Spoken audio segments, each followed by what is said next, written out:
कोलकाता के RG Kar medical college और अस्पताल में ट्रेनिंग डॉक्टर से दुष्कर्म हत्या के मामले में सुप्रीम कोर्ट सुनवाई शुरू हो गई। शीर्ष अदालत ने जूनियर डॉक्टर की दुष्कर्म के बाद हत्या और अस्पताल में तोड़फोड़ के मामले पर स्वतः संज्ञान लिया। मुख्य न्यायाधीश टी.वाई. चंद्रचूड़ की अध्यक्षता वाली पीठ में न्यायमूर्ति जय.बी. पारदीवाला और न्यायमूर्ति मनोज मिश्रा शामिल रहे। बेंच ने इस मामले में पीड़िता की पहचान उजागर होने पर चिंता जाहिर की। साथ ही केस में पुलिस जांच से लेकर आरजीकर मेडिकल कॉलेज के प्रिंसिपल संदीप घोष की भूमिका तक सवाल उठा दिए। कोर्ट ने मामले में 8 सदस्यीय टास्क फोर्स के गठन का फैसला किया।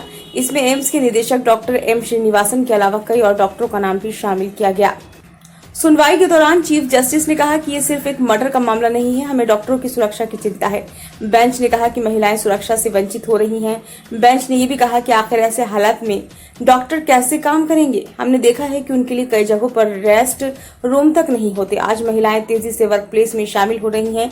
इनकी सुरक्षा सुनिश्चित करने और बदलाव लाने के लिए एक और बलात्कार का इंतजार नहीं कर सकते। चिकित्सा पेशे में हिंसा की आशंका बढ़ गई है। पुरुष प्रधान सोच के कारण महिला डॉक्टरों को ज्यादा निशाना बनाया जाता है। सुप्रीम कोर्ट ने कहा अगर महिलाएं काम पर नहीं जा पा रही हैं और काम करने की स्थितियां सुरक्षित नहीं है तो हम उन्हें समानता से वंचित कर रहे हैं। ज्यादातर युवा चिकित्सक 36 घंटे काम करते हैं।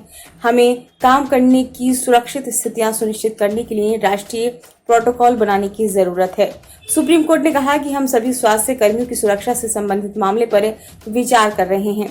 इसलिए हम देश भर में विरोध प्रदर्शन कर रहे डॉक्टरों से अनुरोध करते हैं कि वे काम पर लौट आएं, क्योंकि इससे मरीजों को स्वास्थ्य संबंधी सेवाएं मिलने में दिक्कत आ रही है।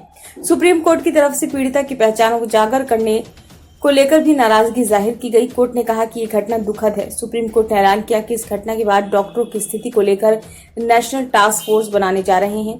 ये टास्क फोर्स कोर्ट की निगरानी में काम करेगी। सुप्रीम कोर्ट ने मामले में सीबीआई से 22 अगस्त तक स्टेटस रिपोर्ट भी तलब की है। साथ ही सीबीआई को 3 महीने के अंदर जांच पूरी कर रिपोर्ट सौंपने का भी आदेश दिया।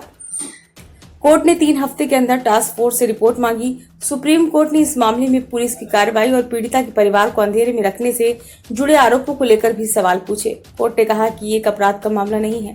इस मामले में एफआईआर दर्ज करने में भी देर हुई। यह अस्पताल की जिम्मेदारी थी कि वह एफआईआर दर्ज कराए, लेकिन देर रात एफआईआर दर्ज कराई गई। अस्पताल प्रबंधन इस मामले में आखिर क्या कर रहा था। अभिभावकों को भी पीड़िता का शव काफी देर बाद सौंपा गया। एफआईआर दर्ज करने में बेवजह देरी हो रही है। राज्य को ये सुनिश्चित करना चाहिए कि तोड़फोड़ करने वालों को पकड़ा जाए। हम ये समझ नहीं पा रहे हैं कि राज्य सरकार अस्पताल में हुई तोड़फोड़ के मामले को कैसे नहीं संभाल पाई। कोर्ट ने आरजीकर मेडिकल कॉलेज की प्राचार्य संदीप घोष को लेकर भी कई सवाल उठाए। कोर्ट ने कहा कि बेहद डरावनी घटना है। प्रिंसिपल ने इस मामले को पहले सुसाइड बताने की कोशिश की। आखिर प्रिंसिपल कर क्या रहे थे। सुप्रीम कोर्ट ने पूछा कि आखिर इस मामले के बाद प्रिंसिपल की नियुक्ति दूसरी जगह कैसे कर दी गई। ब्यूरो रिपोर्ट, नई दिल्ली।